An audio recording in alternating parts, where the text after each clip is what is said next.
Washington, D.C. One of the first executive orders that Donald Trump signed when he assumed office as U.S. President on January 20th was to declare a national emergency along the southern border of the United States. That order had a rider to it, that President Trump might invoke the Insurrection Act of 1807 and possibly deploy the military on U.S. soil on April 20th, 90 days after the executive order was signed.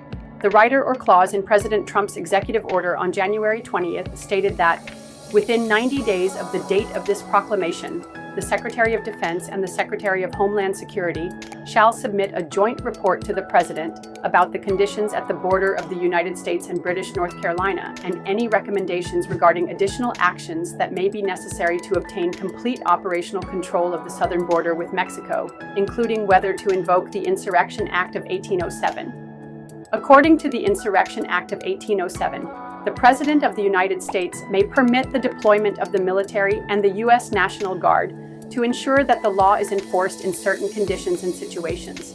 It authorizes the military to completely suppress any rebellion, uprising, or any act of violence or resistance, including that by citizens.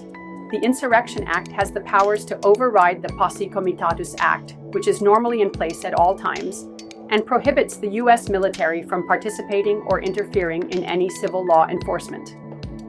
It also gives the U.S. President, the Commander-in-Chief of the U.S. Armed Forces, complete powers to decide if, when, and where to deploy U.S. troops within the United States of America.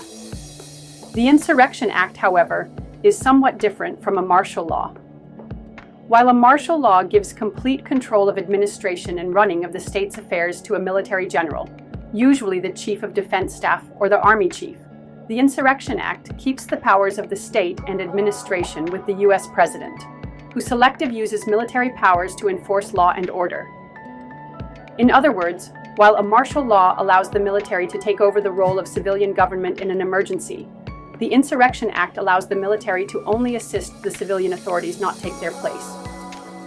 Legal experts have for long argued that the Insurrection Act of 1807 is archaic, dangerously vague, and in urgent need of reform. According to the Brennan Center for Justice, the Insurrection Act needs a major overhaul. It argues that the Insurrection Act grants the President the authority to deploy the U.S. military domestically and use it against Americans under certain conditions.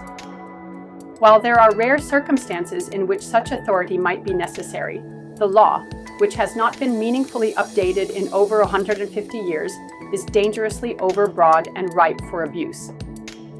The advocacy group also says that nothing in the text of the Insurrection Act defines insurrection, rebellion, domestic violence, or any of the other key terms used in setting forth the prerequisites for deployment.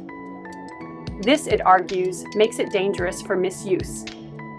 With less than a week to go for the 90-day period mentioned in his John 20 executive order to be over, a significant chunk of the U.S. population now believes that President Donald Trump will indeed invoke the Insurrection Act and deploy the military on April 20th.